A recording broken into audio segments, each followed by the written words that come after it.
હોળી ધૂળેટીના તહેવારને ગણતરીના દિવસો બાકી છે ત્યારે બજારમાં કેમિકલયુક્ત રંગોની ભરમાર છે જે ત્વચા અને આંખોને નુકસાન પહોંચાડી શકે છે।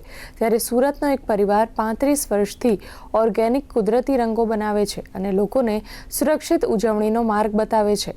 આ રંગોમાં કોઈ કેમિકલનું મિશ્રણ નથી। સાદા રંગોમાં મકાઈનો પાવડર અને પાણીનું મિશ્રણ કરી તડકામાં સૂકવીને તૈયાર કરવામાં આવે છે। ધૂળેટીના 1 મહિના પહેલાથી જ આ રંગોનું નિર્માણ શરૂ થઈ જાય છે। સુકાઈ ગયા પછી તે સંપૂર્ણપણે તૈયાર થાય છે। આ રંગો ત્વચા, આંખો કે શ્વાસને કોઈ નુકસાન નથી પહોંચાડતા। ત્યારે ધૂળેટીના સમયમાં આ રંગોની ખાસ ડિમાન્ડ રહે છે। इसमें सुबह 5 बजे से आरा रोड का बनाते हैं।